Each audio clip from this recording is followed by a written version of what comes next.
जय हिंद प्यारे बच्चों, आप सभी का हमारे YouTube परिवार में स्वागत है। प्यारे बच्चों, आज से जो है हम लोग लाइव टेस्ट करना स्टार्ट कर रहे हैं, जिसमें जो है आज ये पहला टेस्ट है। जो भी हम आप लोगों को अभी टेस्ट करवाएंगे स्टार्टिंग में, वो टॉपिक वाइज कराएंगे। तो फिजिक्स सेकेंड का जो पहला टॉपिक है वो इलेक्ट्रोस्टैटिक्स है, स्थिर वैद्युतिकी। ठीक है, जैसा कि हमने आप लोगों को थ्योरी कॉन्सेप्ट भी थोड़ा बहुत पढ़ाया है इलेक्ट्रोस्टैटिक्स में, तो आप लोगों को मालूम ही होगा कि इलेक्ट्रोस्टैटिक्स क्या है। उसमें हमने आप लोगों को कूलम्ब्स लॉ बताया है, सारी चीज़ें हमने डिस्कस किया है। शायद हमने इलेक्ट्रिक फील्ड तक जो है डिस्कस कर दिया है। जो विद्यार्थी जो है लेक्चर नहीं देखे हैं वो ज़रूर प्लेलिस्ट सेक्शन में जा करके, और जो भी पिछले लेक्चर्स हो चुके हैं इलेक्ट्रोस्टैटिक्स के, उनको ज़रूर देखें। और आज ये 25 क्वेश्चन लेकर उपस्थित हुए आपके सामने। ठीक है, ये सारे क्वेश्चंस जो हैं इलेक्ट्रोस्टैटिक्स के हैं, स्थिर वैद्युतिकी के हैं। तो प्यारे बच्चों, ये बिल्कुल बेसिक कॉन्सेप्ट है। जो भी मतलब क्वेश्चंस आज दिए गए हैं बिल्कुल जीरो लेवल से, तो आप लोग क्वेश्चन को देखिएगा और आंसर बताइएगा। ठीक है, जो है कमेंट बॉक्स में जरूर बताइए कमेंट करके कि किस क्वेश्चन का क्या आंसर होगा, हम ये देखेंगे। ठीक है, तो देखिए पहला क्वेश्चन आपके सामने है, विद्युत आवेशों के मध्य लगने वाले बलों से संबंधित नियम है। इसका मतलब यह है, इंग्लिश मीडियम में भी लिखा हुआ है, देखिए यहां पर लिखा है फोर्स बिटवीन इलेक्ट्रिक चार्जेज। तो हमने आप लोगों को जो है बताया है कूलम्ब्स लॉ। कूलम्ब्स लॉ क्या होता है? दो स्थिर बिंदु आवेशों के बीच लगने वाला जो स्थिर वैद्युत बल होता है, देखो वहां पर नाम हमने बताया था स्थिर वैद्युत बल। ठीक है, उसका फॉर्मूला क्या होता है? स्थिर वैद्युत बल का फॉर्मूला क्या होता है? F इज इक्वल टू होता है 1/4 pi epsilon naught Q1 into Q2 upon R square. ये आप लोग जानते हैं कूलम्ब्स लॉ होता है। इसे कूलम्ब्स फोर्स का फार्मूला कहते हैं, इसे स्थिर वैद्युत बल का फार्मूला कहते हैं, इसे जो है वैद्युत बल भी कहते हैं। ठीक है, ये इलेक्ट्रोस्टैटिक फोर्स होता है, स्थिर वैद्युत बल होता है। तो आपको यही बताना है कि भाई इलेक्ट्रिक चार्ज के बीच लगने वाला जो फोर्स होता है उसे क्या कहते हैं। ठीक है, तो पहला ऑप्शन आप देख रहे हैं एम्पियर्स लॉ, ये गलत है। दूसरा है ओम्स लॉ, ओम का नियम, ये भी गलत है। फैराडेज लॉ, फैराडे का नियम, ये भी गलत है। यहां पर ऑप्शन डी को देखिएगा, ऑप्शन डी है आपका कूलाम का नियम, कूलम्ब्स लॉ। इसका मतलब पहले का फोर्थ ऑप्शन सही होगा, ऑप्शन डी। ठीक है, तो इस तरीके से प्यारे बच्चों जो है आप लोगों को जो है ये सारे क्वेश्चन जो है कॉपी में नोट भी करते चलना है साथ साथ। ठीक है, कॉपी में जरूर नोट करें। टेस्ट 1, टेस्ट 2, टेस्ट 3 जैसे जैसे हम कराते जाएंगे आप सभी लोगों को जो है कॉपी में नोट भी करना है। ठीक है, कॉपी पेन लेकर के जरूर बैठें। ठीक है, आइए दूसरा क्वेश्चन देखते हैं। क्वेश्चन नंबर 2 है, ध्यान से पढ़िएगा क्वेश्चन को। यदि आवेशित कणों के मध्य की दूरी आधी कर दी जाए, यदि आवेशित कणों के मध्य की दूरी जो है आधी कर दी जाए तो कणों के मध्य बल। तो प्यारे बच्चों, अभी हमने आपको बताया कि दो बिंदु आवेशों के बीच लगने वाला जो बल होता है उसका फार्मूला लिखा था। उस फार्मूले से हम कह सकते हैं F inversely proportional to R square. यही तो होता है। जैसे मान लो दो बिंदु आवेश हैं, एक ये पॉइंट चार्ज है, ये Q1 है, और एक दूसरा ये पॉइंट चार्ज है Q2 है, और ये एक दूसरे से स्मॉल r दूरी पर रखे हुए हैं। तो इनके बीच लगने वाला जो स्थिर वैद्युत बल होता है उसका formula F is equal to क्या होता है? 1/4 pi epsilon naught Q1 Q2 upon R square. प्यारे बच्चों, F inversely proportional to R square देख रहे हैं आप, ध्यान से देखिएगा।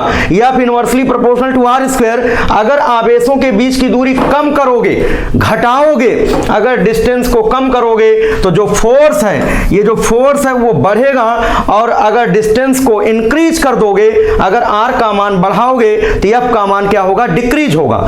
तो यहां पर सवाल में डिस्टेंस को आधा किया गया। देखिए यहां पर लिखा हुआ है कि उनके बीच की दूरी, डिस्टेंस दूरी आधी की जाती है, मतलब R जो डिस्टेंस है आधा, 1/2, आधा मतलब होता 1/2। तो पूछा क्या गया है? पूछा गया है कि उनके बीच इलेक्ट्रिकल फोर्स, उनके बीच इलेक्ट्रिकल फोर्स क्या हो जाएगा। ठीक है, तो देखिए देखिए F inversely proportional to R square, जब यहां 1/2 रखोगे तो क्या होगा 1/2 का होल स्क्वायर।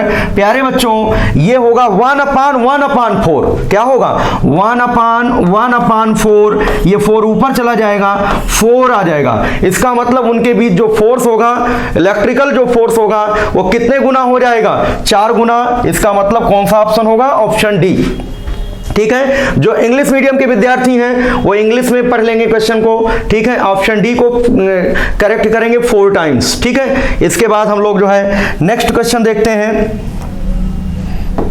नेक्स्ट क्वेश्चन देखिएगा, क्वेश्चन नंबर 3, ध्यान से पढ़िए और जवाब दीजिए। क्वेश्चन को पढ़िए सभी लोग और जो है जवाब दीजिए कि क्या आंसर होगा। ठीक है, क्वेश्चन क्या है, एक साबुन के बुलबुले को, वैसे ये क्वेश्चन ऐसा है जो सभी एग्जाम में लगभग आता ही रहता है, बहुत ही इंपॉर्टेंट सवाल है। ठीक है, एक साबुन के बुलबुले को ऋण आवेश दिया जाता है, कोई भी आवेश दिया जाए, चाहे ऋण आवेश दिया जाए चाहे धन आवेश दिया जाए, बट यहां पर क्वेश्चन में क्या आप देख रहे हैं, निगेटिव चार्ज दिया जाता है किसी सॉफ्ट बबल को। ध्यान से समझिएगा, ये मान लो कोई साबुन का बुलबुला है, इसको नेगेटिव चार्ज दिया जा रहा। नेगेटिव चार्ज का क्या मतलब है, नेगेटिव चार्ज का मतलब है इलेक्ट्रॉन की यहां पर अधिकता की जा रही है, नेगेटिव चार्ज दिया जा रहा है। ठीक है, साबुन के बुलबुले की त्रिज्या मान लो स्मॉल r है, इसको नेगेटिव चार्ज दिया जा रहा, तो पूछा गया है इस रेडियस पर क्या प्रभाव पड़ेगा। यहां पर पूछा गया उसकी रेडियस मतलब उसकी त्रिज्या r में क्या चेंज होगा, मतलब त्रिज्या घटेगी कि त्रिज्या बढ़ेगी। देखो बच्चों यहां पर आवेश जब आएगा, आवेश आने का मतलब है इलेक्ट्रॉन की अधिकता होगी, इलेक्ट्रॉन की अधिकता होगी मतलब एक ये सिस्टम बन जाएगा। ये क्या चीज है, अगर सॉफ्ट बबल की बात करें, साबुन का बुलबुला, जब साबुन के बुलबुले को ऋण आवेश दिया जाएगा, ऋण आवेश का मतलब है इलेक्ट्रॉन उस पर बढ़ाया जाएगा। जब उस पर इलेक्ट्रॉन बढ़ाओगे तो इलेक्ट्रॉन बढ़ाने का मतलब एक ये सिस्टम बन गया, इलेक्ट्रॉन यहां पर बहुत सारे इलेक्ट्रॉन आ गए, तो जब इलेक्ट्रॉन आ गए तो एक सिस्टम बन गया। और हर सिस्टम ये चाहता है, कोई भी निकाय हो वो क्या चाहता है, वो अपनी स्थितिज ऊर्जा को मिनिमाइज करना। ठीक है, स्थितिज ऊर्जा को मिनिमाइज करना क्यों चाहता है, क्योंकि किसी भी सिस्टम की अगर स्थितिज ऊर्जा कम होगी तो समझ जाना वो सिस्टम ज्यादा स्टेबल होगा।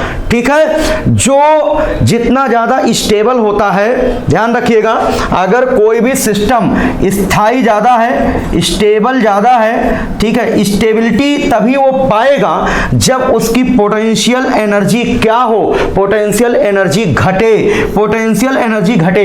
प्यारे बच्चों जो पोटेंशियल एनर्जी होती है वो इनवर्सली प्रोपोर्शनल टू रेडियस होता है, ये ध्यान रखना आपको। अगर ये पोटेंशियल एनर्जी घटेगी, पोटेंशियल एनर्जी अगर ये घटाना चाहेगा स्थायित्व को प्राप्त करने के लिए, तो अगर ये घट रहा तो इसका मतलब R का मान क्या होगा, बढ़ेगा। अगर ये R का मान बढ़ेगा, R का मान बढ़ने का मतलब ये है इसकी साइज क्या होगी, बढ़ेगी। तो यहां पर रेडियस के बारे में पूछा गया था, तो त्रिज्या क्या होगी, तो पहला ऑप्शन देख रहे हैं आप डिक्रीजेज, मतलब जो है कम हो जाती है, दूसरा ऑप्शन इंक्रीजेज मतलब बढ़ जाती है। तो इस तरीके से आप समझ पा रहे होंगे कौन सा ऑप्शन सही होगा, दूसरा ऑप्शन सही होगा। तो एक बार एक लाइन में हम आपको बताना चाहेंगे, अगर ऋण आवेश दिया गया, समझ लो ऋण आवेश दिया गया तो एक सिस्टम बन गया, इलेक्ट्रॉन पहुंचे होंगे तो एक सिस्टम बन गया होगा, और हर सिस्टम चाहता है अपनी ऊर्जा को घटाना, अपनी पोटेंशियल एनर्जी को घटाना।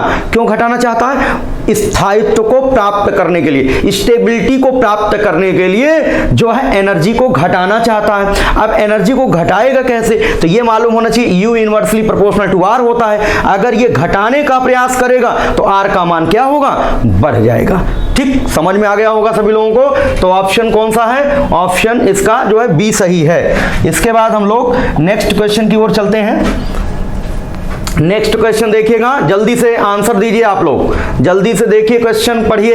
हिंदी मीडियम वाले हिंदी में क्वेश्चन पढ़ें, इंग्लिश मीडियम वाले इंग्लिश में, और जवाब दें तुरंत कौन सा ऑप्शन सही है। ठीक है, देखिए क्वेश्चन क्या है। किसी पिंड को ऋणावेशित किया जाता है, बहुत ही बेसिक सवाल है। किसी भी बॉडी को नेगेटिवली चार्ज किया जा रहा है, ऋण आवेश से आवेशित किया जा रहा है, तो इसका मतलब किसी भी बॉडी को अगर नेगेटिव चार्ज से चार्ज किया जा रहा है तो कैसे चार्ज कर सकते हो।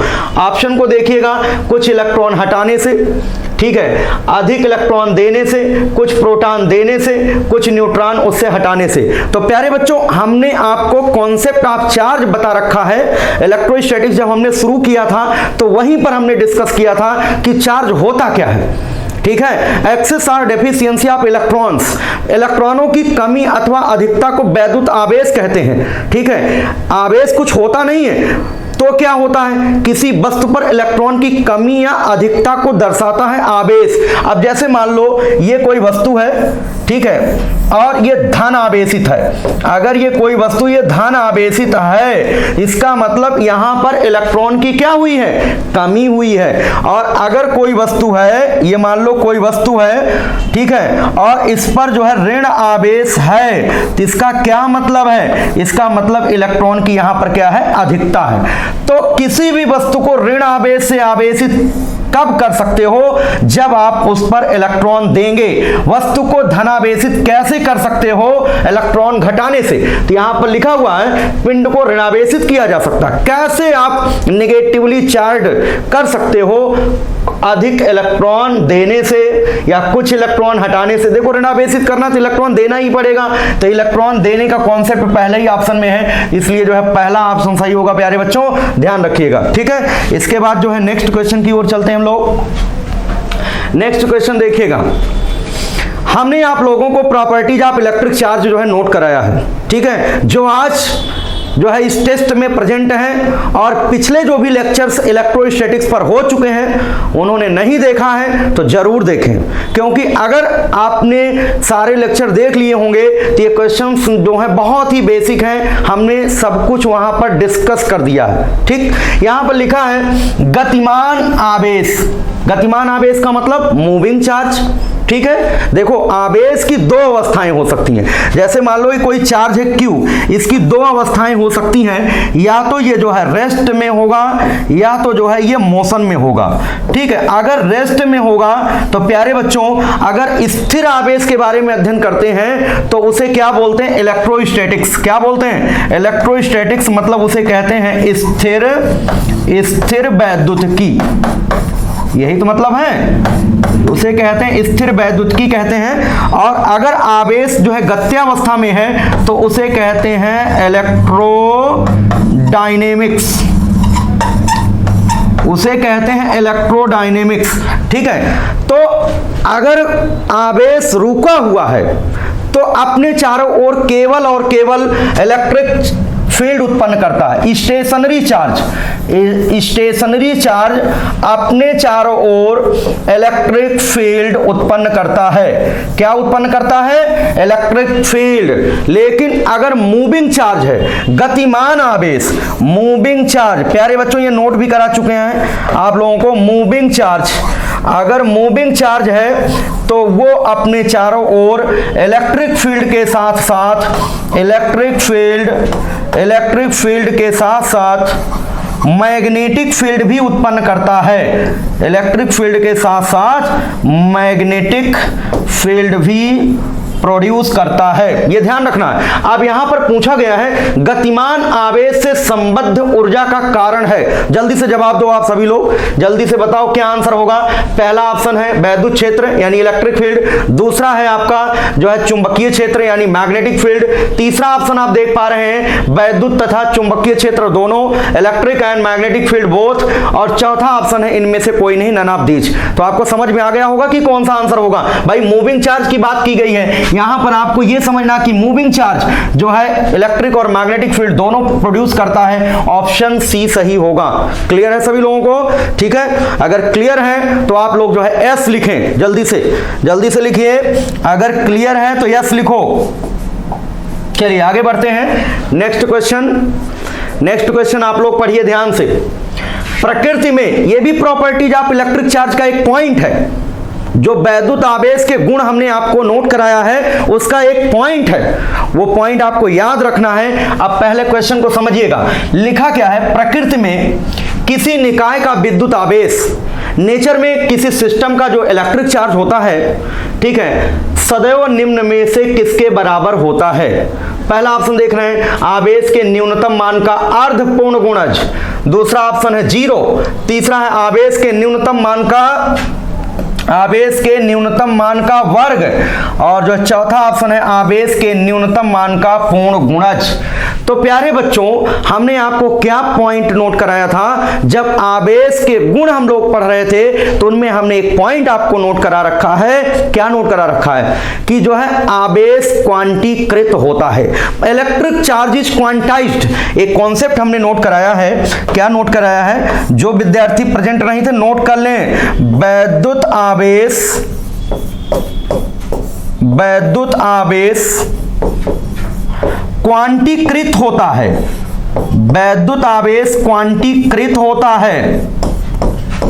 वैद्युत आवेश क्वांटीकृत होता है। Electric charge is quantized. Electric charge जो होता है क्वांटाइज्ड होता है। It means to say that, इसके कहने का मतलब यह है किसी भी वस्तु पर जो उपस्थित आवेश है Q, किसी भी वस्तु पर उपस्थित आवेश एक फंडामेंटल चार्ज होता है, एक मूल आवेश होता है, जिसे इलेक्ट्रॉनिक चार्ज कहते हैं, जिसे एलिमेंट्री चार्ज कहते हैं। इस एलिमेंट्री चार्ज का पूर्ण गुणक होता है। तो ये आपका Q बराबर Ne प्लस Ne भी हो सकता है, माइनस Ne भी हो सकता है। Q बराबर प्लस माइनस Ne, ठीक है, समझ में आ रहा होगा। E का मतलब होता है एलिमेंट्री चार्ज, E का मतलब होता है मूल आवेश, मतलब इलेक्ट्रॉन का आवेश, और इलेक्ट्रॉन के आवेश का जो मान होता है, ठीक है, इसका जो परिमाण है 1.6 इंटू 10⁻⁻19 कूलाम होता है। इससे छोटा चार्ज एग्जिस्ट नहीं कर सकता है, मतलब सबसे स्मॉलेस्ट चार्ज जो होता है वो E होता है। इसीलिए लिखा हुआ है एक मिनिमम चार्ज। यहां पर ऑप्शन डी को देखना, इंटीग्रल मल्टीपल, n का मतलब इंटीजर 1 2 3 4, इस तरीके से integral multiple of least amount of charge. Least amount of charge का मतलब वही E का मतलब एलिमेंट्री चार्ज, इसका मान हमने यहां पर लिख दिया। ठीक है, तो समझ में आ रहा होगा। क्या आंसर होगा, ऑप्शन यहां पर डी सही होगा, Q बराबर plus minus Ne। Okay, clear है सभी लोगों को। ठीक है, आगे चलते हैं। नेक्स्ट क्वेश्चन देखिएगा आप सभी लोग। यहां पर क्वेश्चन नंबर 7 दिख रहा है आपके सामने। निर्वात की विद्युतशीलता का मान होता है, ठीक है, value of electric permittivity of free space. प्यारे बच्चों, जो कूलम्स लॉ हमने आपको बताया है, जो स्थिर वैद्युत बल का फॉर्मूला हमने आपको नोट कराया है, उसमें एप्सिलॉन नॉट आपने देखा होगा। एप्सिलॉन नॉट इसे ही कहते हैं वायु व निर्वात की वैद्युतशीलता। इसे क्या कहते हैं, इसे कहते हैं वायु व निर्वात की वैद्युतशीलता। तो इसकी जो वैल्यू होती है 8.85 इंटू 10⁻⁻12। प्यारे बच्चों, अगर हम यूनिट निकालना चाहें तो यहां पर फोर्स का जो फार्मूला आपको मालूम है 1/4 पाई एप्सिलॉन नॉट, ये होगा Q1 इंटू Q2 अपान क्या होगा R स्क्वायर। प्यारे बच्चों, इसकी जो यूनिट है वो न्यूटन होती है, इसकी कूलाम होती है, इसकी कूलाम होती है, इसकी मीटर होती है। अगर एप्सिलॉन नॉट की यूनिट निकालना चाहें तो प्यारे बच्चों कूलाम इंटू कूलाम क्या हो जाएगा, कूलम स्क्वायर अपान में ये होगा आपका न्यूटन। ठीक है, ये डिस्टेंस का मीटर होता तो ये मीटर स्क्वायर। ठीक है, ये आपका हो जाएगा coulomb square per newton metre square. इसे आगे हम लोग जो है फैराड पर मीटर भी पढ़ेंगे। ठीक है, आगे जो है इसे जब आपको कैपेसिटेंस के सवाल कराए जाएंगे तो वहां पर आपको हम बताएंगे इसे ही फैराड पर मीटर भी कहा जाता है। क्लियर है सभी लोगों को। आप बताइए, यहां पर सीधे सीधे आपको अगर याद हो तो टिक कर सकते हो। 8.85 into 10⁻⁻12 coulomb square per newton metre square, option C correct होगा। ठीक है, इसके बाद हम लोग नेक्स्ट क्वेश्चन की ओर चलेंगे। देखिएगा ध्यान से, एक कूलाम आवेश में, इंग्लिश मीडियम वाले स्टूडेंट इंग्लिश में पढ़ सकते हैं, हिंदी मीडियम वाले हिंदी में पढ़ सकते हैं। ठीक है, एक कूलाम आवेश में मतलब चार्ज जो है Q जो है 1 कूलाम दिया गया है। 1 कूलाम आवेश में इलेक्ट्रॉनों की संख्या बताना है, ठीक है। Number of electrons in 1 coulomb of charge. प्यारे बच्चों, अभी हमने आपको बताया क्वांटाइजेशन ऑफ इलेक्ट्रिक चार्ज कि वैद्युत आवेश क्वांटीकृत होता है Q बराबर Ne।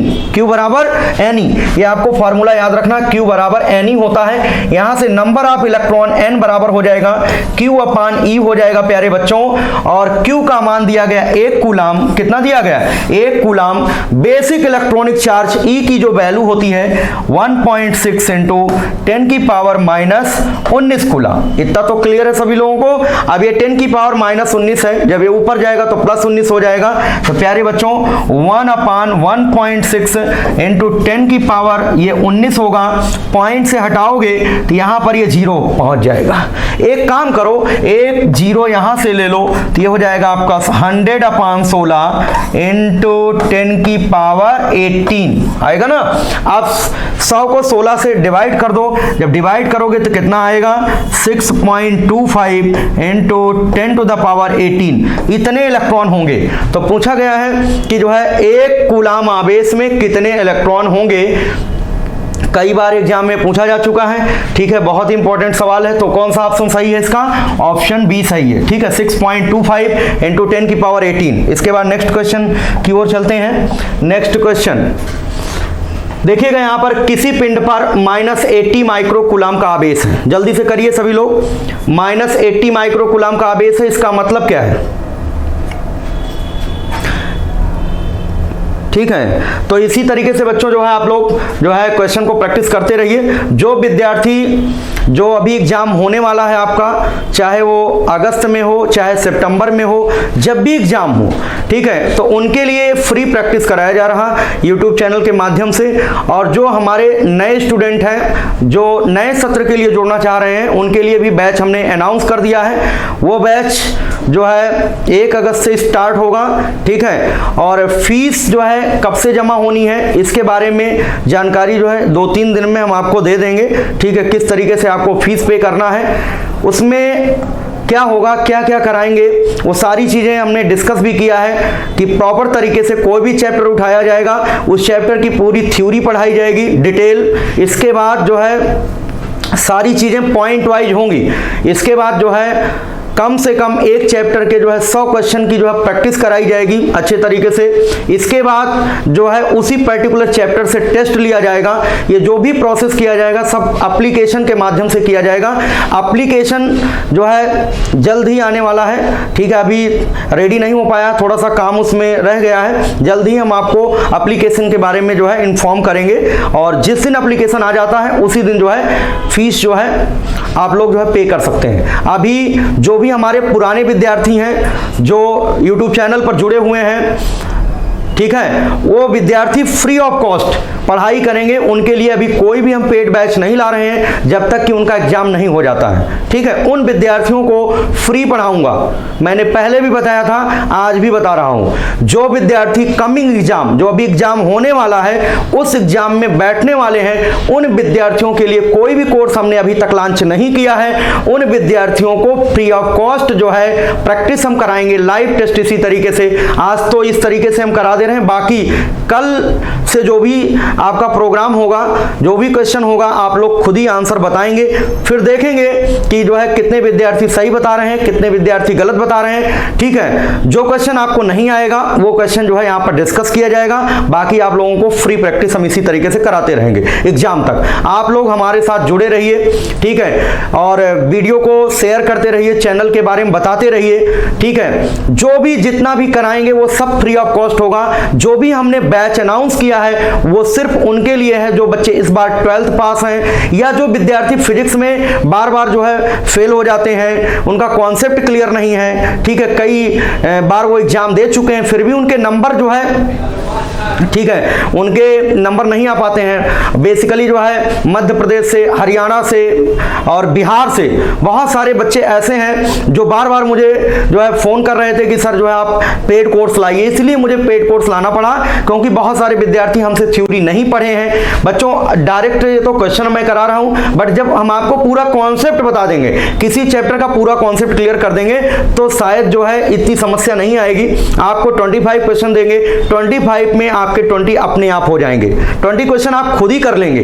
5 क्वेश्चन में कंफ्यूजन रहेगा, वो 5 क्वेश्चन जो है हम खुद आपको बता देंगे, ठीक है। तो 100% जो है आपको सॉल्व कराया जाएगा सारी चीजें। जो बच्चे अभी एग्जाम देना चाह रहे हैं उनके लिए बिल्कुल फ्री प्रैक्टिस है। इस वीडियो को ज्यादा से ज्यादा शेयर करो बच्चों, क्योंकि आज ये पहला टेस्ट है, जिससे कि जो भी विद्यार्थी आज नहीं है वो कल से उपस्थित रहें, ठीक है, रेगुलर, ठीक है। शाम को 6 बजे से, ठीक है, शाम को 6 से 7 लाइव टेस्ट हम आप लोगों का कराएंगे। शुरुआत में टॉपिक वाइज कराएंगे, इसके बाद जब देखेंगे आपका जो है कॉन्सेप्ट क्लियर हो रहा है, ठीक है, कॉन्फिडेंस आपको आ रहा है, तब बच्चों हम आपको कंबाइंड टेस्ट देंगे, ठीक है। तो आप लोग जुड़े रहिए इसी तरीके से। तो बच्चों यहां पर देखिए, किसी पिंड पर -80 माइक्रोकूलम का आवेश है, तो यहां से Q दिया गया है -80 माइक्रोकूलम।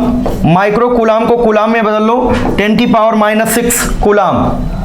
इस पर अतिरिक्त इलेक्ट्रॉनों की संख्या, अतिरिक्त क्यों बोला गया, क्योंकि यहां पर नेगेटिव चार्ज है। नेगेटिव चार्ज का क्या मतलब है, इलेक्ट्रॉन बढ़ गए होंगे, इसीलिए अतिरिक्त बोला गया है, ठीक है। यहां पर Q बराबर Ne आप जानते हो, फॉर्मूला लगाइए, Q बराबर N into E।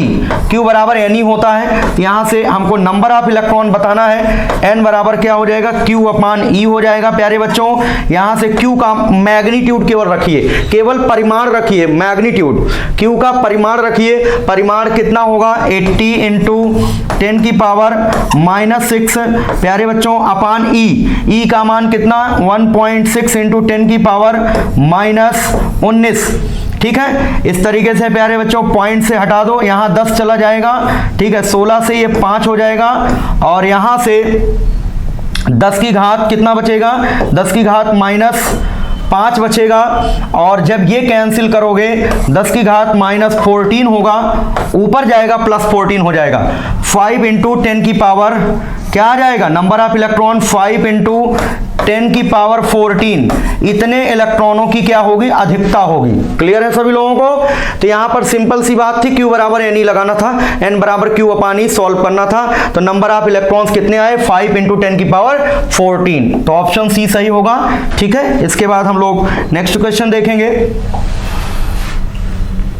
Next question देखते हैं, धातु का परावैद्युतांक, ठीक है, वायवीय निर्वात के लिए प्यारे बच्चों जो है 1 माना जाता है। मेटल के लिए जो डाइलेक्ट्रिक कांस्टेंट होता है, परावैद्युतांक होता है, वो इनफाइनाइट होता है। इसको आपको याद रखना है, डाइलेक्ट्रिक कांस्टेंट जो होता है वो इनफाइनाइट होता है।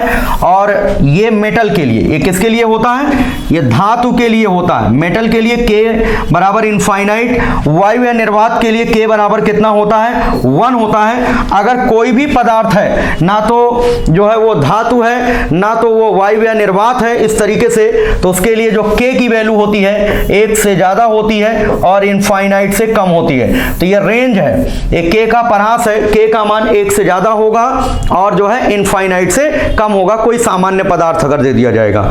और वैसे वायवीय निर्वात के लिए K बराबर 1 होता है, और मेटल्स जो होती हैं उनके लिए K बराबर क्या होता है, इनफाइनाइट होता है। तो क्या आंसर होगा इसका, ऑप्शन बी, ठीक है, ऑप्शन बी सही होगा। इसके बाद नेक्स्ट क्वेश्चन देखते हैं।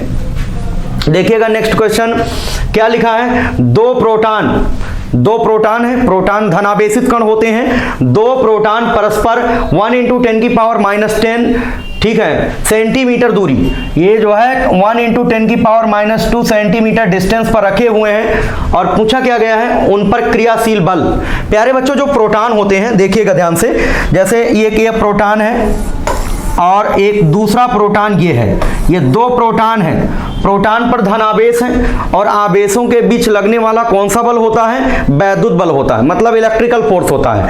और प्रोटॉन पर द्रव्यमान भी होता है। प्रोटॉन धनावेशित कण है, प्रोटॉन पॉजिटिवली चार्ज पार्टिकल होता है, धनावेशित कण। तो इसका जो द्रव्यमान होता है 1.67 इंटू 10⁻⁻27 किलोग्राम होता है। और इसका भी वही होगा लगभग 1.67 इंटू 10⁻⁻27 किलोग्राम। तो यहां पर देखिएगा समझिएगा आप लोग, ये मास है, द्रव्यमान है, दोनों में द्रव्यमान है, दोनों पर चार्ज है।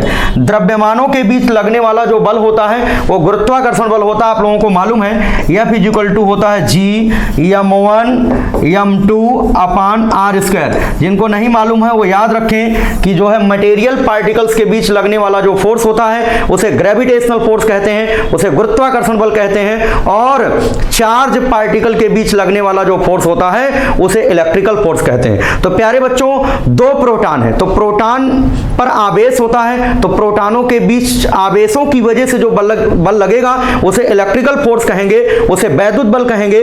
और प्रोटॉन कण है, मतलब उनमें द्रव्यमान भी है, तो द्रव्यमानों के बीच लगने वाला जो बल होगा वो गुरुत्वाकर्षण बल होगा। इसका मतलब दोनों प्रकार का बल काम करेगा। कौन कौन सा? इलेक्ट्रिकल फोर्स भी काम करेगा उनके बीच और ग्रेविटेशनल फोर्स भी काम करेगा। ऑप्शन को पढ़िएगा, ठीक है। यहां पर गुरुत्वाकर्षण बल और जो है वैद्युत बल, वैद्युत बल का दूसरा नाम कूलाम बल भी होता है। तो अगर ऑप्शन सी को देखिए आप लोग, कूलाम बल, ये कूलाम है, कूलाम बल और गुरुत्वाकर्षण बल, ऑप्शन सी सही होगा, ठीक है। कौन सा ऑप्शन सही होगा? सी ऑप्शन, ठीक है।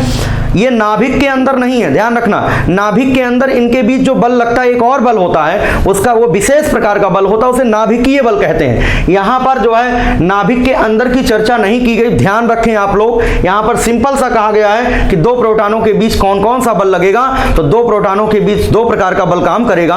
कौन कौन सा? एक इलेक्ट्रिकल फोर्स जिसे कूलाम बल कहते हैं, और दूसरा जो है आपका क्या होगा? गुरुत्वाकर्षण बल, ग्रेविटेशनल फोर्स, ठीक है। इस तरीके से क्वेश्चन हो गया। इसके बाद नेक्स्ट क्वेश्चन देखते हैं, ध्यान से समझिएगा।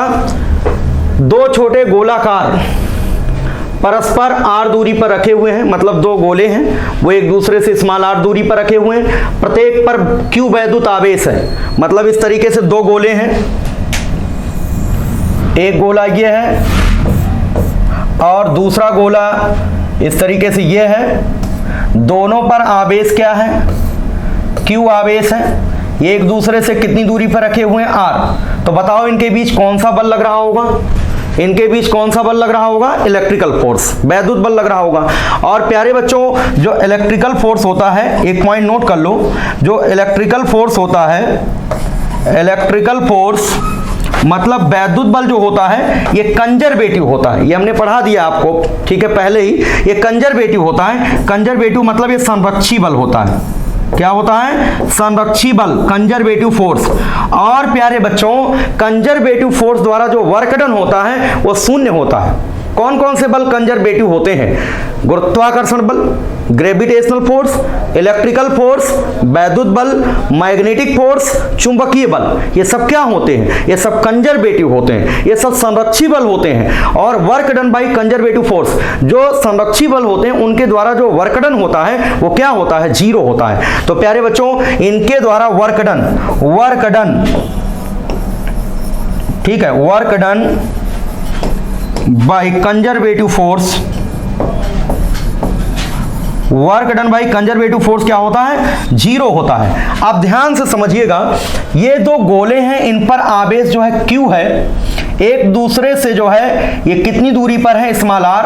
पूछा क्या गया है? देखिएगा, आगे पढ़िएगा।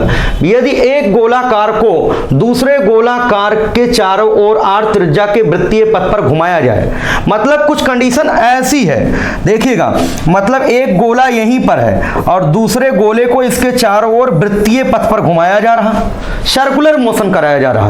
तो अगर सर्कुलर मोशन कराया जा रहा दूसरे गोले को, तो सर्कुलर मोशन करने के लिए उसको अभिकेंद्र बल की जरूरत पड़ेगी। किसकी जरूरत पड़ेगी?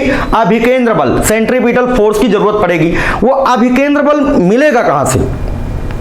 इन्हीं गोलों के बीच लगने वाले वैद्युत बल से मिलेगा। कहां से मिलेगा?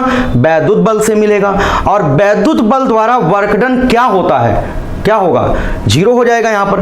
क्यों? क्योंकि वैद्युत बल ही अभिकेंद्र बल है और अभिकेंद्र बल द्वारा वर्क डन क्या होगा? जीरो हो जाएगा। तो यहां पर आप बोल सकते हो वर्क डन क्या होगा? वर्क डन जो है जीरो हो जाएगा, ठीक है।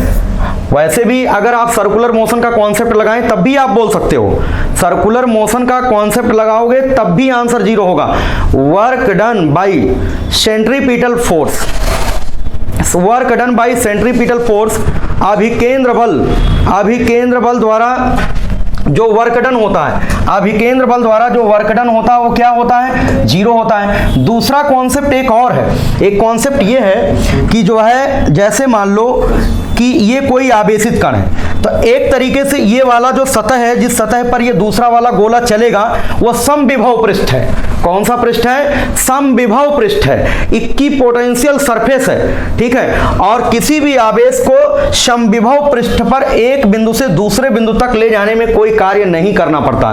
तो इसको दो तरीके से आप जो है एक्सप्लेन कर सकते हो। वर्क डन 0 होगा, अगर एक को स्थिर रख करके दूसरे को सर्कुलर मोशन कराएंगे तो अभिकेंद्र बल लगेगा। अभिकेंद्र बल मिलेगा कहां से, वैद्युत बल से, ठीक है, ध्यान रखिएगा। और जो अभिकेंद्र बल होता है उसके द्वारा कोई वर्क नहीं होता। एक तो ये कॉन्सेप्ट हो गया। दूसरा बेटा ये होगा कि जैसे मान लो ये गोला है, इसके लिए ये क्या होगा, समविभव पृष्ठ हो जाएगा, इक्विपोटेंशियल सरफेस। और इक्विपोटेंशियल सरफेस पर किसी भी आवेश को एक पॉइंट से दूसरे पॉइंट तक ले जाओगे, कोई वर्क नहीं करना पड़ेगा।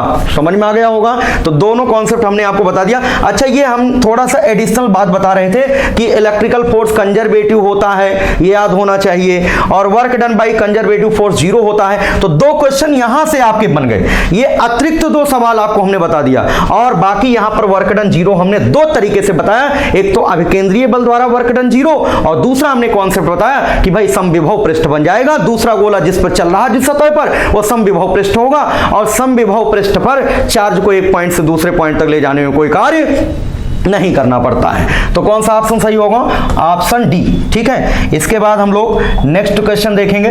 नेक्स्ट क्वेश्चन है, देखिएगा ध्यान से,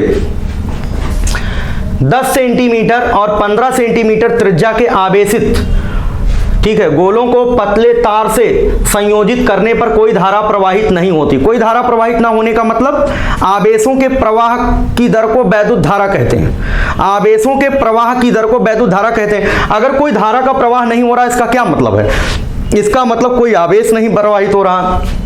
यदि अब ऑप्शन देखना है, देखो इसको एग्जाम्पल से समझते हैं। जैसे मान लो एक कंटेनर है और इसमें पानी का तल ज़्यादा है, और एक कंटेनर है इसमें पानी का तल कम है, ठीक। तो ये वाटर लेवल है।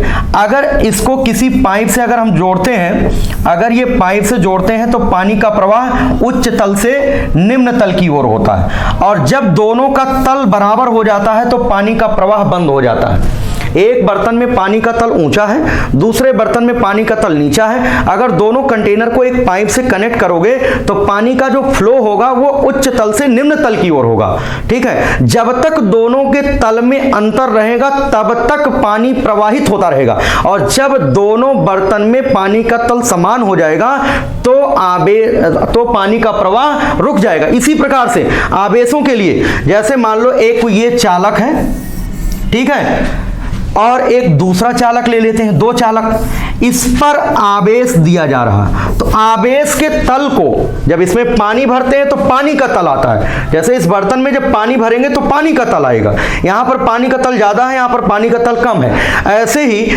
अगर किसी भी चालक को आवेश देते हैं तो आवेश का तल आता है, चार्ज का तल आता है। और लेवल ऑफ चार्ज को कहते हैं electrical potential. Level of charge को क्या बोलते हैं, इलेक्ट्रिकल पोटेंशियल कहते हैं, वैद्युत विभव कहते हैं। तो यहां पर मान लो ये ऊंचा विभव है और ये मान लो इस पर नीचा विभव है। तो जब बच्चों इसको किसी पतले तार से जोड़ोगे तो आवेश का प्रवाह होता है। किसका प्रवाह होता है, आवेश का।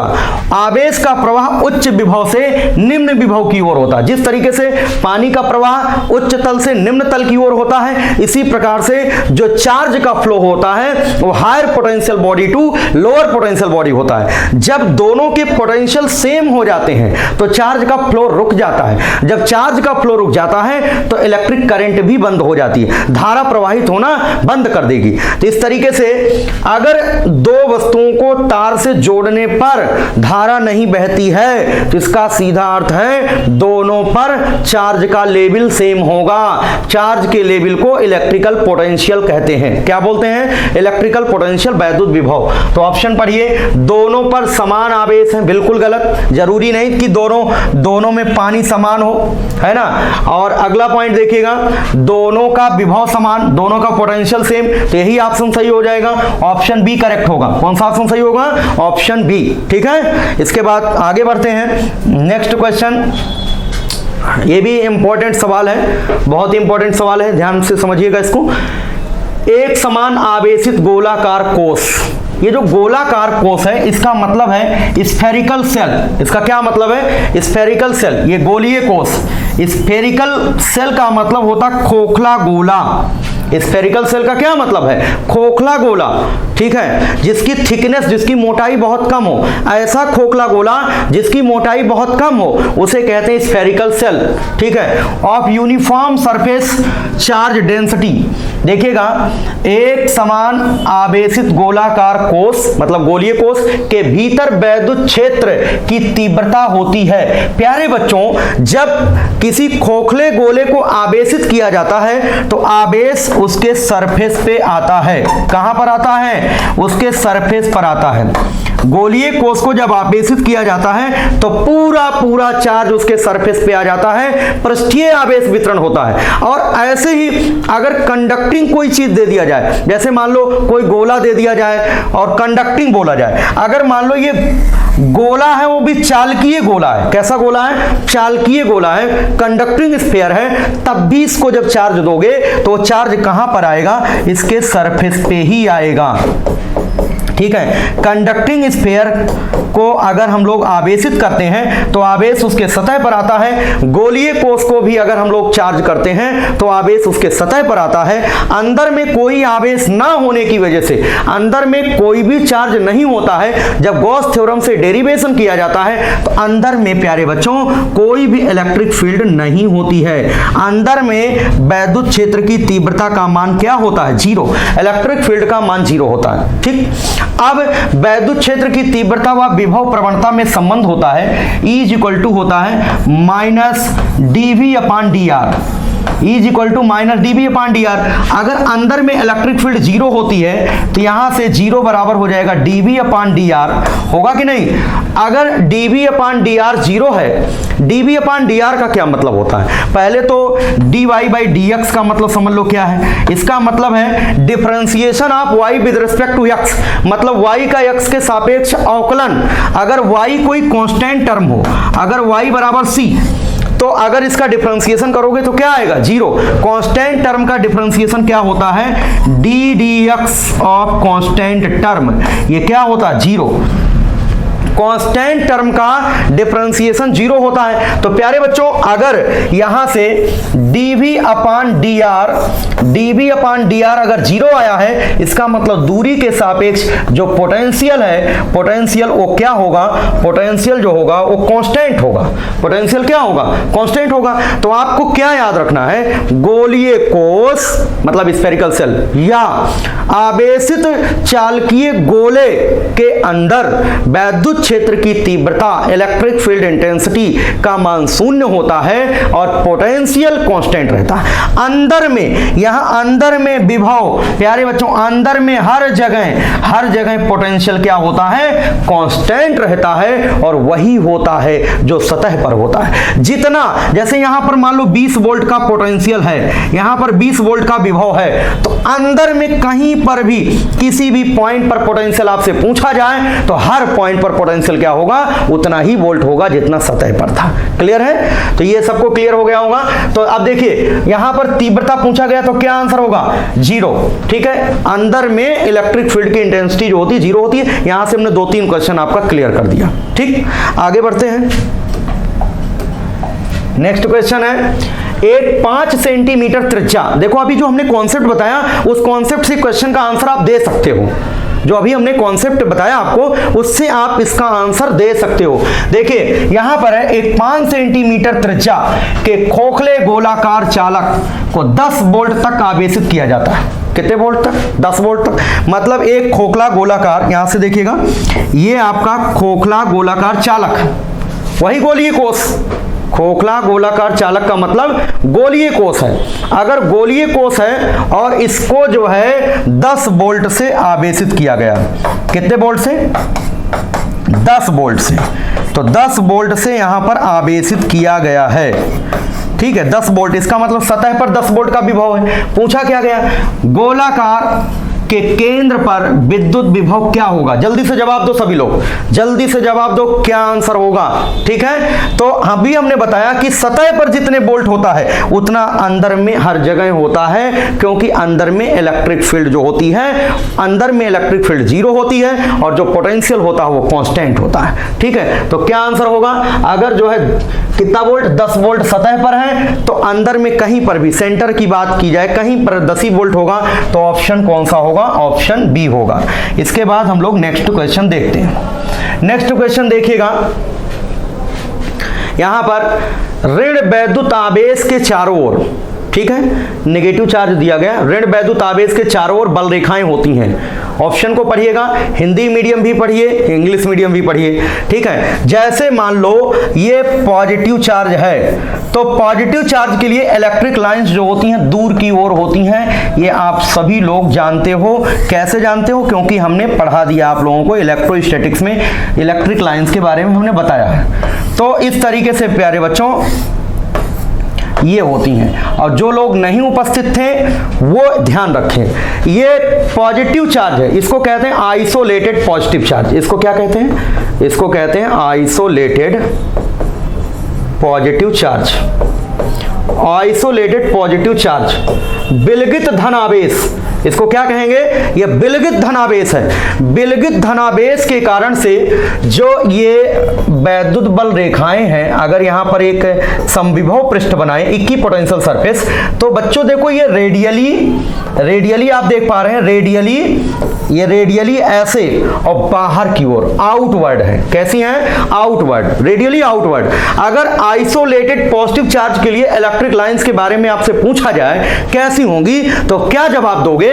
कहोगे रेडियली। रेडियली क्यों बोलोगे? क्योंकि अगर यहां पर एक गोले का निर्माण करें, एक समविभव पृष्ठ बनाएं, तो आप समझ पा रहे होंगे कि ये यहां से यहां तक की दूरी ये त्रिज्या है, ये त्रिज्या है, ये त्रिज्या है। तो इलेक्ट्रिक लाइंस त्रिज्या के अलोंग है और वो भी बाहर की ओर है, इसलिए बोलेंगे आउटवर्ड। क्या बोलेंगे? आउटवर्ड। इसी तरीके से जो है अगर हम बात करते हैं जो है निगेटिव चार्ज के लिए, अगर हम निगेटिव चार्ज के लिए माइनस क्यू, ये माइनस क्यू चार्ज है, इसके लिए अगर हम बात करें तो इलेक्ट्रिक लाइंस जो होती हैं वो नेगेटिव चार्ज की ओर आएंगी इस तरीके से। आइसोलेटेड नेगेटिव चार्ज की वजह से, आइसोलेटेड नेगेटिव चार्ज की वजह से जो इलेक्ट्रिक लाइंस होती हैं वो इस तरीके से उसी चार्ज की ओर आती हैं। अब यहां पर अगर एक समविभव पृष्ठ की कल्पना करें तो ये देखो इस तरीके से, अगर ये समविभव पृष्ठ ये गोलीय है तो यहां से यहां तक की दूरी ये त्रिज्या है, ये रेडियस है। ये क्या चीज है?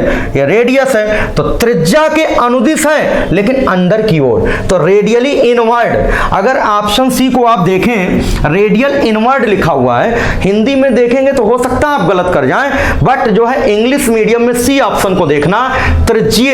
ये जो ऊपर की ओर लिखा ना, यहां पर इसका मतलब है इंग्लिश में जो लिखा है इनवर्ड, इनवर्ड का मतलब अंदर की ओर। क्लियर है सबको? तो इस तरीके से ऑप्शन सी सही हो जाएगा। इसके बाद क्वेश्चन नेक्स्ट देखते हैं, ये भी बहुत ही इंपॉर्टेंट सवाल है, जल्दी से करिए सभी लोग, जल्दी से क्वेश्चन को पढ़िए, जल्दी से जवाब दीजिए। यदि एक समबाहु त्रिभुज के तीनों शीर्ष पर, एक समबाहु त्रिभुज बना लेते हैं, इक्विलैटरल ट्रायंगल, ये आपका समबाहु त्रिभुज है। एक समबाहु त्रिभुज के तीनों शीर्षों पर 2q, यहां पर प्यारे बच्चों 2q, दूसरे शीर्ष पर है -q, तीसरे शीर्ष पर है -q। ठीक है, ये चार्ज रखे गए, तीनों कोनों पर ये चार्ज रखे गए। त्रिभुज के केंद्र पर, सेंटर, ये त्रिभुज का केंद्र है, त्रिभुज के केंद्र पर, त्रिभुज के केंद्र पर बात करना हम लोगों को, ये सेंटर है। ठीक है, त्रिभुज के केंद्र पर, अब ऑप्शन को पढ़िए, वैद्युत क्षेत्र शून्य है, इलेक्ट्रिक फील्ड 0 है, विभव शून्य नहीं है। दूसरा ऑप्शन क्षेत्र शून्य है परंतु विभव शून्य है। ठीक है, क्षेत्र शून्य नहीं है परंतु विभव शून्य है, दोनों क्षेत्र व विभव शून्य है, दोनों क्षेत्र तथा विभव शून्य नहीं है। अब ये ऑप्शन की बात अलग करते हैं, अभी पहले कॉन्सेप्ट समझिए आप लोग, आंसर तो देख लेंगे अभी क्या है। यहां पर देखो बच्चों, एक ट्रिक है। ट्रिक क्या है? डायरेक्ट आप कैसे करेंगे, जितने भी कोने हैं सब पर उपस्थित आवेशों को जोड़ो, अगर जोड़ने के बाद 0 आ जाए तो समझ जाना केंद्र पर विभव शून्य होगा, नेट विभव शून्य होगा। अब देखो अगर हम लोग यहां पर चेक करें, ये देखो चेक कर रहे हैं 2q plus minus Q plus minus Q बराबर क्या हो जाएगा 0। ये माइनस क्यू माइनस 2q और प्लस 2q क्या हो जाएगा 0 हो जाएगा। तो अगर जितने भी कोने हैं, चाहे त्रिभुज हो चाहे वर्ग हो, अगर सभी कोनों पर उपस्थित आवेशों का योग जोड़ने पर अगर 0 आता है तो समझ जाना कि सेंटर पर नेट इलेक्ट्रिक पोटेंशियल परिणामी वैद्युत विभव का मान 0 होगा। ठीक, अब ये वास्तव में आया कैसे, ये आया कैसे, इसका कॉन्सेप्ट क्या है प्यारे बच्चों ध्यान से समझिएगा। अगर ये मान लो प्लस क्यू चार्ज है, इस प्लस क्यू चार्ज से स्मॉल आर दूरी पर आपसे कहा जाए इलेक्ट्रिक पोटेंशियल का फॉर्मूला क्या होता है, स्मॉल आर दूरी पर क्या होता है, तो इसका फॉर्मूला होता है V = 1/4 pi epsilon not Q upon R। ठीक है, अगर ये प्लस क्यू चार्ज होगा तो यहां पर प्लस क्यू अपान आर होगा, और अगर यहां पर माइनस क्यू चार्ज होता, यहां पर माइनस क्यू चार्ज होता तो यहां पर प्यारे बच्चों माइनस लिखना पड़ता। क्या लिखना पड़ता, माइनस। तो अब इस पॉइंट पर आपको नेट इलेक्ट्रिक पोटेंशियल बताना है, तो इसकी वजह से यहां पर मान लो वैद्युत विभव V1, क्या मान लिया, इलेक्ट्रिक पोटेंशियल V1, तो V1 बराबर हो जाएगा 1/4 पाई एप्सिलॉन नॉट। ठीक है, और एक चीज और ध्यान रखना, यहां से यहां तक की जितनी दूरी होगी मान लो r, उतनी ही यहां से लेकर यहां तक की दूरी होगी r, उतनी ही यहां से लेकर यहां तक की दूरी होगी r। ये डिस्टेंस सेम होता है, डिस्टेंसेस सेम होंगी, सभी कोनों से केंद्र की दूरियां समान होती हैं। अगर यहां से यहां तक स्मॉल r मान लिया तो यहां से यहां तक ये भी स्मॉल r होगा, यहां से यहां तक ये भी स्मॉल r होगा। इसकी वजह से यहां पर वैद्युत विभव निकालो, ये देखिए 1/4 पाई एप्सिलॉन नॉट, और ये क्या है 2q अपान क्या हो जाएगा r, 2q अपान r हो गया। इसकी वजह से यहां पर विभव निकालिए V2, इस माइनस q की वजह से सेंटर पे निकालिए विभव, तो क्या होगा V2 बराबर हो जाएगा 1/4 पाई एप्सिलॉन नॉट, और ये हो जाएगा माइनस क्यू अपान आर। इसी तरीके से इस तीसरे आवेश की वजह से सेंटर पर विभव निकालिए, तीसरे की वजह से जब निकालोगे V3 बराबर क्या हो जाएगा 1/4 pi epsilon naught minus q upon r, 1/4 pi epsilon naught minus q upon r. प्यारे बच्चों नेट पोटेंशियल आपको ज्ञात करना है, नेट इलेक्ट्रिक पोटेंशियल पता करना है, तो V बराबर क्या हो जाएगा, V बराबर V1 plus V2 plus V3। जब ये तीनों जोड़ोगे ना, जब ये तीनों जोड़ोगे तो 0 आ जाएगा, नेट पोटेंशियल 0 आ जाएगा। तो ये हमने आपको शॉर्टकट बता दिया कि जो है यहाँ पर शॉर्टकट बता दिया, और ये पूरा कॉन्सेप्ट बता दिया कि क्या कॉन्सेप्ट है। ठीक है, शॉर्टकट आप याद रखिए इसका, क्योंकि जो है आपके पास समय नहीं रहेगा एग्जाम में, है ना। तो यहां पर सारे जितने भी कोने होंगे सब पर उपस्थित आवेशों को जोड़ना, अगर 0 आ जाता है तो समझ जाना कि जो है नेट पोटेंशियल क्या होगा 0।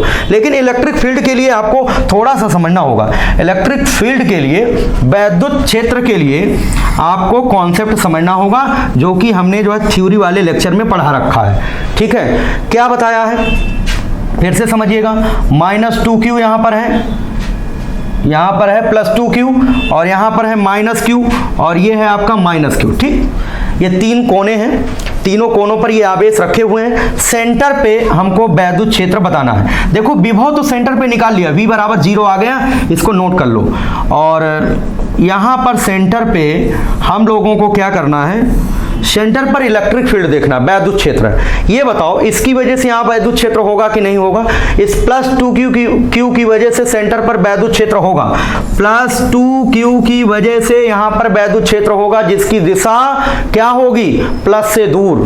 धन आवेश भी वैद्युत क्षेत्र उत्पन्न करता है, ऋण आवेश भी वैद्युत क्षेत्र उत्पन्न करता है, धन आवेश से दूर होता है वैद्युत क्षेत्र का दिशा। तो इसकी वजह से यहाँ पर जो डायरेक्शन होगा वो अवे फ्रॉम द चार्ज, इसका मतलब ये E1 हो गया। क्या हो गया, E1। इसकी वजह से यहां पर वैद्युत क्षेत्र होगा, इस माइनस क्यू की वजह से यहां वैद्युत क्षेत्र होगा, जिसकी दिशा उसी माइनस क्यू की ओर होगी, ये E2 हो जाएगा। और इस माइनस क्यू की वजह से यहां वैद्युत क्षेत्र होगा, उसकी दिशा E3 होगा, माइनस क्यू की ओर होगा। अब बच्चों यहां पर E2 और E3 का जो परिणामी होगा E डैश, ई डैश ये ऐसे नीचे की ओर जाएगा और ई डैश और E1 ई डैश और E1 एक दूसरे को कभी कैंसिल नहीं कर पाएंगे क्योंकि दोनों की दिशा सेम है। समझ में आ रहा होगा भाई। इसकी वजह से वैद्युत क्षेत्र दूर की ओर E1 कर दिया, इसकी वजह से जो है उसी की ओर कर दिया, इसकी वजह से उसी की ओर कर दिया।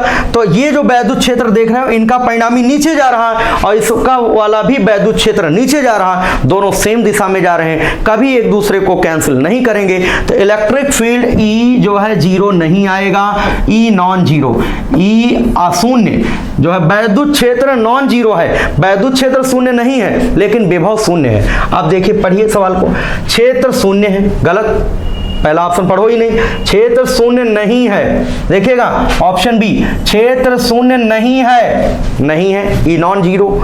और विभव शून्य है, तो यही ऑप्शन सही होगा कि नहीं, ऑप्शन बी। ठीक है, ऑप्शन बी सही होगा इस क्वेश्चन का। इसके बाद हम लोग नेक्स्ट क्वेश्चन की ओर चलते हैं। नेक्स्ट क्वेश्चन देखो, ये भी बहुत अच्छा सवाल है। तो क्या कहे क्वेश्चन, पढ़िए ध्यान से, आप सभी लोग पढ़िए। एक इलेक्ट्रॉन और एक प्रोटॉन एक समवैद्युत क्षेत्र में रखने पर उनके त्वरण का अनुपात बताइए। ठीक है, an electron and a proton are in a uniform electric field, एक समान वैद्युत क्षेत्र में रखे गए दोनों। The ratio of their accelerations will be, उनके त्वरणों का अनुपात क्या होगा। प्यारे बच्चों, जब किसी आवेश को वैद्युत क्षेत्र में रखा जाता है तो उस पर एक बल लगता है जिसे कहते हैं वैद्युत बल। क्या कहते हैं, वैद्युत बल। और वो जो वैद्युत बल होता है F बराबर होता है Q इंटू E, यही तो होता है, F बराबर Q इंटू E होता है। जब कोई आवेशित कण एक समान वैद्युत क्षेत्र में रखा जाता है तो उस पर एक फोर्स लगता है और उस फोर्स को कहते हैं इलेक्ट्रिकल फोर्स, उसे कहते हैं वैद्युत बल और उसका फॉर्मूला होता है F बराबर Q इंटू E होता है। अब इलेक्ट्रॉन और प्रोटॉन दोनों पर जो आवेश का परिमाण होता है वो स्मॉल e होता है, मतलब 1.6 गुणे 10 की घात -19 कूलाम होता है। तो चाहे जो है इलेक्ट्रॉन हो और चाहे वो प्रोटॉन हो, दोनों पर लगने वाले बल का परिमाण F बराबर E इंटू कैपिटल E होगा। दोनों ही पर, चाहे वो इलेक्ट्रॉन हो चाहे वो प्रोटॉन हो, दोनों पर लगने वाले इलेक्ट्रिकल फोर्स का मैग्नीट्यूड सेम होगा, परिमाण सेम होगा, लेकिन डायरेक्शन अपोजिट होगा। बच्चों देखो, जैसे मान लो ये आपका यूनिफॉर्म इलेक्ट्रिक फील्ड है, ये एक समान वैद्युत क्षेत्र है और यहां पर एक प्रोटॉन रख दिया जाए, ये प्रोटॉन है, तो इस प्रोटॉन पर जो बल की दिशा होगी वैद्युत क्षेत्र की दिशा में होगी। लेकिन अगर यहां पर इलेक्ट्रॉन रखा जाता तो इस इलेक्ट्रॉन पर लगने वाले वैद्युत बल की दिशा वैद्युत क्षेत्र के अपोजिट होगी, इलेक्ट्रिक फील्ड के अपोजिट। ठीक है, ऋणावेश पर, नेगेटिव चार्ज पर जो बल लगता है उस बल की दिशा वैद्युत क्षेत्र के अपोजिट होती है और जो धन आवेश होता है उस पर लगने वाले इलेक्ट्रिकल फोर्स का जो डायरेक्शन होता है वो इलेक्ट्रिक फील्ड के डायरेक्शन में होता है। ये आपको याद रखना है। तो कभी कभी यही सिंपल सी बात पूछा जाता है कि जब कोई एक इलेक्ट्रॉन और एक प्रोटॉन एक समान वैद्युत क्षेत्र में रखे जाते हैं, सिमिलर इलेक्ट्रिक फील्ड में रखे जाते हैं, तो उन पर लगने वाले फोर्स का परिमाण सेम होता है। फोर्स का परिमाण सेम होगा, फोर्स का परिमाण जो होगा वो सेम होगा, समान होगा। ठीक है, डायरेक्शन विपरीत होगा, डायरेक्शन विपरीत होगा। अब जब डायरेक्शन बदल गया प्यारे बच्चों, जब डायरेक्शन दोनों पर चेंज हो गया, इसका मतलब दोनों पर फोर्स अलग हो गया, इसका मतलब बल अलग अलग होगा। और बल अलग अलग होगा, क्यों अलग अलग होगा, क्योंकि दिशा अलग है। बल अलग अलग क्यों होगा, क्योंकि बल होता वेक्टर, बल क्या होता, वेक्टर। वेक्टर में क्या होता, मैग्नीट्यूड और डायरेक्शन दोनों होता, परिमाण भले ही समान है, दिशा बदल गई इसका मतलब बल बदल जाएगा। ध्यान रखिएगा, दोनों पर लगने वाले बल के परिमाण तो समान होंगे लेकिन बल अलग अलग होंगे। बल क्यों अलग अलग होंगे, क्योंकि डायरेक्शन अलग अलग। ठीक है, अब त्वरणों का अनुपात पूछा गया, तो यहां पर आप लोगों को यह फॉर्मूला लगाना होगा, F बराबर m इंटू ए। ये क्या है, न्यूटन का नियम है, न्यूटन का दूसरा नियम है, सेकेंड लॉ है, F इक्वल टू m ए। तो त्वरण A बराबर हो जाएगा F अपॉन m। ए बराबर क्या हो जाएगा, एफ अपान एम। त्वरणों का अनुपात हमें बताना है, तो एक्सेलरेशन का रेशियो हमें बताना है। तो देखिएगा त्वरण ए बराबर एफ अपान एम। अब दोनों पर लगने वाला जो फोर्स का मैग्नीट्यूड है तो सेम है, इसका मतलब त्वरण इनवर्सली प्रोपोर्शनल टू मास, यही तो होगा। अब पहले लिखा हुआ है इलेक्ट्रॉन और बाद में लिखा हुआ प्रोटॉन, पहले लिखा हुआ इलेक्ट्रॉन और बाद में लिखा प्रोटॉन, इसका मतलब ए मतलब त्वरण, ई मतलब इलेक्ट्रॉन का बटा ए मतलब त्वरण, पी का मतलब प्रोटॉन का, ये हमको बताना है। अब जब यहाँ इलेक्ट्रॉन का एक्सेलरेशन होगा तो नीचे इलेक्ट्रॉन का मास होगा, यहाँ पर होगा मास किसका, इलेक्ट्रॉन का, और ऊपर जाएगा मास ऑफ प्रोटॉन। तो मतलब प्रोटॉन का द्रव्यमान, कभी कभी यही ऑप्शन में लिखा होता है एमपी अनुपात एमई, ऐसे लिखा रहता है। अब ऑप्शन को पढ़िएगा, यहां पर पहला ऑप्शन 0 गलत है, दूसरा ऑप्शन 1, तीसरा ऑप्शन है the ratio of the masses of proton and electron. यहां पर देखो पहले प्रोटॉन का मास दिख रहा है और बाद में क्या दिख रहा है, इलेक्ट्रॉन का, तो masses of proton and electron, तो प्रोटॉन और इलेक्ट्रॉन के द्रव्यमानों के अनुपात के समान होगा। तो इस तरीके से प्यारे बच्चों कौन सा ऑप्शन सही होगा, ऑप्शन आपका सी होगा। ठीक, क्लियर हो गया होगा। इसके बाद नेक्स्ट क्वेश्चन देखते हैं हम लोग। नेक्स्ट क्वेश्चन देखते हैं, आपके सामने है वैद्युत क्षेत्र की तीव्रता का परिणाम, परिणाम का मतलब परिमाण यहां पर, ठीक है, इसको परिमाण लिख लीजिए, मैग्नीट्यूड। परिमाण इस प्रकार है कि उसमें रखे इलेक्ट्रॉन पर उसके भार के तुल्य बल लगता है, यह वैद्युत क्षेत्र क्या होगा। मतलब इलेक्ट्रिक फील्ड ऐसी है कि उस पर लगने वाला जो फोर्स है वो उसके वेट के बराबर होता है। मतलब सवाल में कह रहा कि फोर्स जो है, इलेक्ट्रिकल फोर्स वेट mg के बराबर होता है, और इलेक्ट्रॉन पर लगने वाला जो फोर्स होता है यह बराबर q इंटू ई बराबर हो जाएगा m इंटू जी। प्यारे बच्चों हमें इलेक्ट्रिक फील्ड बतानी है, तो इलेक्ट्रिक फील्ड E बराबर हो जाएगा, क्या हो जाएगा, mg अपान ई, mg अपान ई, कौन सा ऑप्शन होगा, ऑप्शन बी, mg अपान ई, ऑप्शन बी हो जाएगा। ठीक है, इस तरीके से नेक्स्ट क्वेश्चन की ओर चलते हैं हम लोग। नेक्स्ट क्वेश्चन देखिएगा, क्या है, जब एकांक धनावेश को, जब एकांक यूनिट पॉजिटिव चार्ज को, धनावेश को समविभव सतह पर, समविभव, ये देखो इक्विपोटेंशियल, इक्विपोटेंशियल के बारे में भी हमने बताया था। समविभव पृष्ठ पर किसी भी आवेश को एक पॉइंट से दूसरे पॉइंट तक ले जाने में कोई वर्क नहीं करना पड़ता है, ये अभी हमने आपको बता दिया है। ठीक है, तो जब एकांक धनावेश को समविभव सतह पर एक बिंदु से दूसरे बिंदु तक, एक बिंदु से दूसरे बिंदु तक ले जाते हैं तो आवेश पर कार्य किया जाता है, मतलब वर्क होता है। दूसरा, आवेश द्वारा कार्य किया जाता है, किया गया कार्य नियत रहता है, कोई कार्य संपन्न नहीं होता है, तो नो वर्क इज डन, कोई भी वर्क होता ही नहीं। समविभव पृष्ठ पर किसी आवेश को एक बिंदु से दूसरे बिंदु तक ले जाने में कोई वर्क नहीं करना पड़ता है, बिल्कुल कॉन्सेप्चुअल सवाल है, ऑप्शन डी सही होगा। ठीक है, इसके बाद नेक्स्ट क्वेश्चन देखते हैं हम लोग। दो प्लेटों के बीच का अंतर, दो प्लेटें हैं, इधर देखिए ना, ये दो प्लेटें हैं, दो प्लेटों के बीच का अंतर मतलब उनके बीच की जो डिस्टेंस है डी दिया गया कितना, 2 सेंटीमीटर, मतलब 2 × 10⁻² मीटर, सेंटीमीटर को मीटर में बदल लिया। 10 वोल्ट का वैद्युत विभवांतर, कितने वोल्ट का है ये, 10 वोल्ट का, 10 वोल्ट का इलेक्ट्रिकल पोटेंशियल डिफरेंस है, विभवांतर है। दोनों प्लेटों के बीच लगाया गया है वोल्टेज, तो पूछा गया क्या, वैद्युत क्षेत्र की तीव्रता का मान क्या होगा। मतलब इलेक्ट्रिकल पोटेंशियल डिफरेंस दिया गया बिटवीन टू प्लेट्स जो है 10 वोल्ट, और उनके बीच की डिस्टेंस दी गई 2 सेंटीमीटर, उसको मीटर में कन्वर्ट कर लिया। इलेक्ट्रिक फील्ड कितनी है यहाँ प्लेटों के बीच, ये हमको बताना है। ये प्लेटों के बीच इलेक्ट्रिक फील्ड कितनी है, ये इलेक्ट्रिक फील्ड हमको कैलकुलेट करना है। तो प्यारे बच्चों electric field E is equal to क्या होता है, V upon d. Electric field E बराबर क्या होता है, V अपान डी होता है, ये याद रखना फार्मूला।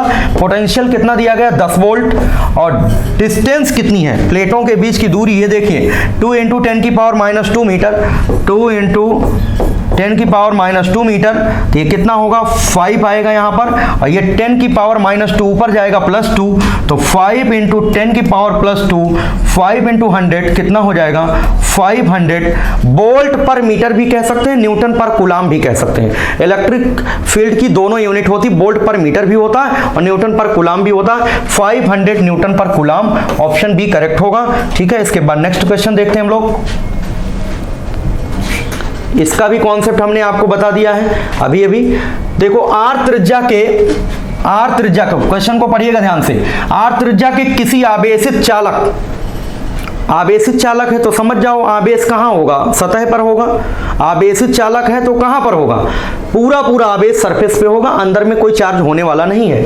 तो आर त्रिज्या के किसी आवेशित चालक गोलीय कोष मतलब वही खोखला गोला, स्फेरिकल सेल, ठीक है, के केंद्र से 3r/2, मतलब अगर ये खोखला गोला है और ये आवेशित है तो आवेश इसके सरफेस पर है, ये आपको क्लियर है। ठीक है, इसकी त्रिज्या मान लो r है, क्या है r है। अब केंद्र से, सेंटर से 3r/2 का मतलब 1.5r, 1.5r, यही तो मतलब होगा। तो बाहर इलेक्ट्रिक फील्ड E दिया गया है, बाहर यहां पर इलेक्ट्रिक फील्ड E है, क्वेश्चन में दिया गया। अब पूछा क्या गया है, इसके केंद्र से r/2, मतलब r क्या है, उसकी त्रिज्या है, तो r/2 कहां होगा, अंदर में ही तो होगा। यहां से यहां तक की दूरी r/2 होगा। r/2 दूरी पर कोई बिंदु है, यहां पर इलेक्ट्रिक फील्ड हमको बताना है। तो प्यारे बच्चों ये अंदर में ही तो है पॉइंट, ये कहां पर है, अंदर में है, इस गोलीय कोष के इनसाइड है। तो बाहर कुछ भी इलेक्ट्रिक फील्ड हो, सरफेस पर कुछ भी इलेक्ट्रिक फील्ड हो, अंदर में अगर वैद्युत क्षेत्र पूछा गया है तो आप सीधे जवाब दोगे अंदर में इलेक्ट्रिक फील्ड का मान क्या होता है, 0 होता है। तो कौन सा ऑप्शन होगा, पहला ऑप्शन होगा। और अंदर में पोटेंशियल कांस्टेंट रहता है, इसको भी ध्यान रखना आप लोग। ठीक है, तो ऑप्शन ए करेक्ट होगा। इसके बाद नेक्स्ट क्वेश्चन की ओर चलते हैं। देखिएगा नेक्स्ट क्वेश्चन है, समविभव पृष्ठ तथा वैद्युत बल रेखाएं। एक प्रॉपर्टी है कि जो वैद्युत बल रेखाएं होती समविभव पृष्ठ पर लंबवत होती हैं, इसको आप लोगों को याद रखना है। वैद्युत बल रेखाओं के गुण, वैद्युत बल रेखाओं के कुछ इंपॉर्टेंट प्रॉपर्टीज हैं। वैद्युत बल रेखाओं के गुण, प्रॉपर्टीज ऑफ इलेक्ट्रिक लाइंस, रेखाओं के गुण, वैद्युत बल रेखाओं के गुण। जैसे वैद्युत बल रेखाएं एक दूसरे को कभी प्रतिच्छेद नहीं करती, ध्यान रखना। इलेक्ट्रिक लाइंस कभी एक दूसरे को इंटरसेक्ट नहीं करती। दूसरा पॉइंट, इलेक्ट्रिक लाइंस कभी क्लोज्ड लूप नहीं बनाती, मतलब इस तरीके की कंडीशन कभी नहीं होती। ठीक है, इलेक्ट्रिक लाइंस, तीसरा पॉइंट, पॉजिटिव चार्ज से शुरू होती हैं और नेगेटिव चार्ज पर समाप्त हो जाती हैं, ये पॉइंट आपको याद रखना है। ठीक है, और चौथा पॉइंट है कि वैद्युत बल रेखाएं समविभव पृष्ठ पर लंबवत होती हैं, इक्की पोटेंशियल सरफेस पर परपेंडिकुलर होती हैं, ये पॉइंट आपको याद रखना है। अगर लंबवत रहती हैं तो यहां पूछा गया समविभव पृष्ठ, इक्की पोटेंशियल सरफेस तथा इलेक्ट्रिक लाइंस के बीच का क्या एंगल होता है, तो आप क्या कहेंगे, 90 डिग्री होता है। ये 180 अंश है, ये 90 अंश है, ये 45 अंश है, ये 0 है, तो क्या होगा 90 डिग्री। ऑप्शन सी सही होगा। इसके बाद नेक्स्ट क्वेश्चन बच्चों देखते हैं। नेक्स्ट क्वेश्चन देखिएगा ध्यान से, पढ़ो। यहां पर क्या दिया गया है, आवेश प्लस क्यू और माइनस क्यू, दो चार्ज हैं, एक प्लस क्यू है, दूसरा माइनस क्यू है, एक निश्चित दूरी पर है, एक फिक्स्ड डिस्टेंस पे रखे हुए हैं, उनके बीचों बीच स्थित बिंदु पर। प्यारे बच्चों ये देखिएगा, एक प्लस क्यू चार्ज है और ये दूसरा जो है माइनस क्यू चार्ज है, इनके बीचों बीच पर कोई एक बिंदु है, मान लो ए। अगर ये बीचों बीच पर है तो जितनी दूरी ये होगी, मान लो ये r दूरी है, तो प्यारे बच्चों ये बताओ कितनी दूरी होगी, ये भी r होगी। अगर यहां से यहां तक ये r है तो ये भी r होगी। क्यों होगी, क्योंकि माइनस क्यू और प्लस क्यू को मिलाने वाली रेखा का ये मिड पॉइंट है, मध्य बिंदु है, इसलिए दोनों डिस्टेंसेस क्या होंगी, सेम होंगी, दोनों दूरियां क्या होंगी, समान होंगी। पूछा क्या गया, उनके बीचों बीच स्थित बिंदु पर वैद्युत क्षेत्र और विभव दोनों 0, मतलब ये बताना है क्या पोटेंशियल और इलेक्ट्रिक फील्ड दोनों 0 है। दूसरा है वैद्युत क्षेत्र 0 है परंतु विभव 0 नहीं है, मतलब इलेक्ट्रिक फील्ड 0 है बट पोटेंशियल नॉन 0 है। तीसरा है ऑप्शन वैद्युत क्षेत्र जीरो नहीं है, इलेक्ट्रिक फील्ड नॉन जीरो है परंतु पोटेंशियल जीरो है। इसके बाद चौथा ऑप्शन है वैद्युत क्षेत्र और पोटेंशियल कोई भी जीरो नहीं है, कोई भी जीरो नहीं है। इस तरीके का क्वेश्चन आपका दिया गया। तो प्यारे बच्चों एक चीज समझना, इसकी वजह से जितना यहां पर प्लस का विभव होगा, इसकी वजह से जितना यहां प्लस का विभव होगा, अगर मान लो प्लस का 5 वोल्ट आएगा तो इस निगेटिव की वजह से उतना ही निगेटिव का वोल्ट आएगा। तो ओवरऑल दोनों विभव एक दूसरे को कैंसिल कर देंगे। जैसे अगर हम इसको जो है सॉल्व करना चाहें कि भाई प्लस क्यू की वजह से जो विभव है V1 क्या होगा 1/4 pi epsilon naught plus q upon r. इसी तरीके से इस माइनस क्यू की वजह से यहां पर जो पोटेंशियल होगा V2 बराबर क्या हो जाएगा 1/4 पाई एप्सिलॉन नॉट और ये माइनस क्यू अपान आर, ये माइनस क्यू अपान आर होगा। और नेट पोटेंशियल V बराबर क्या होगा V1 plus V2, net potential V बराबर V1 प्लस V2। जब इन दोनों को जोड़ोगे बच्चों तो ये प्लस का है ये माइनस का, नेट पोटेंशियल क्या हो जाएगा जीरो। इसका मतलब इस मध्य बिंदु A पर नेट पोटेंशियल तो जीरो आ गया, विभव क्या आ गया शून्य। अब क्या जानना है यहां पर वैद्युत क्षेत्र, तो प्लस चार्ज की वजह से यहां पर जो वैद्युत क्षेत्र होगा वो away from the charge E1, ठीक है। इस माइनस की वजह से यहां जो वैद्युत क्षेत्र होगा उसी की ओर होगा E2। देखो E1 और E2 दोनों सेम डायरेक्शन में है, कभी एक दूसरे को कैंसिल नहीं करेंगे, इसलिए नेट इलेक्ट्रिक फील्ड कभी भी जीरो नहीं आएगा यहां पर। तो इलेक्ट्रिक फील्ड शून्य नहीं होगा, E नॉन जीरो, क्या लिख सकते हैं E नॉन जीरो होगा और V जीरो होगा। वैद्युत क्षेत्र शून्य नहीं है, ऑप्शन सी देखना, वैद्युत क्षेत्र शून्य नहीं है किंतु विभव शून्य है। इसका मतलब यही ऑप्शन सही होगा, कौन सा ऑप्शन सी, वैद्युत क्षेत्र शून्य नहीं है परंतु विभव जीरो है। क्लियर हो गया होगा। इसके बाद लास्ट क्वेश्चन है, लास्ट क्वेश्चन देखिएगा, इंपॉर्टेंट ये भी है, ठीक है। जब एक प्रोटॉन एक बोल्ट से त्वरित, एक बोल्ट मतलब एक बोल्ट पोटेंशियल डिफरेंस से एक बोल्ट विभवांतर से उसे त्वरित किया जाता है, एक्सेलरेट किया जाता है, तो इसकी गतिज ऊर्जा हो जाएगी इसकी काइनेटिक एनर्जी। प्यारे बच्चों जो गतिज ऊर्जा होती है, गतिज ऊर्जा के बराबर होता है चार्ज आवेश गुणे विभवांतर, आवेश गुणे विभवांतर, चार्ज गुणे पोटेंशियल डिफरेंस, आवेश गुणे विभवांतर, ये होता है। अब आवेश है इलेक्ट्रॉन हो या प्रोटॉन हो, उस पर आवेश E होता है, विभवांतर V लिख दें, ठीक है, 1 वोल्ट लिख दें, V का मतलब 1 वोल्ट रख दें, तो क्या आ जाएगा 1 इलेक्ट्रॉन वोल्ट। कितना आ जाएगा 1 इलेक्ट्रॉन वोल्ट। तो कोई भी इलेक्ट्रॉन 1 वोल्ट विभवांतर से त्वरित होने पर जितनी एनर्जी प्राप्त करता है उसे कहते हैं इलेक्ट्रॉन वोल्ट। इसी तरीके से यहाँ पर जो है वोल्ट की जगह 1 वोल्ट है और प्रोटॉन है, प्रोटॉन पर भी जो चार्ज का मैग्नीट्यूड होता है वो E होता है, इसीलिए यहां पर V electron volt 1 electron volt होगा। आंसर कौन सा होगा C ऑप्शन होगा। और ये भी ध्यान रखना 1 इलेक्ट्रॉन वोल्ट में पूछा जाता है कितने जूल होता है 1.6 × 10⁻⁻19 जूल होता है। 1 इलेक्ट्रॉन वोल्ट में इतने जूल होता है, ठीक है। तो इस तरीके से बच्चों हमने आप लोगों को जो है आज इस टेस्ट में 25 क्वेश्चन डिस्कस किया है और कल आप लोग रेडी रहिएगा, ठीक है। इस वीडियो को अपने दोस्तों में शेयर करिएगा। जब तक आपका जो है एग्जाम नहीं हो जाता है, चाहे वो अगस्त में हो चाहे सितंबर में हो, जब तक एग्जाम नहीं हो जाता है तब तक आप लोगों को फ्री प्रैक्टिस कराते रहेंगे यूट्यूब चैनल के माध्यम से। और जो भी विद्यार्थी जो है आपके संपर्क में हैं, आपके जो मित्र हैं जो 12th इस बार किए हैं, ठीक है, वो सभी विद्यार्थियों को आप सूचित कर दो कि 1 अगस्त वाला बैच जरूर ज्वाइन करें, क्योंकि वो 6 मंथ का जो है कोर्स है।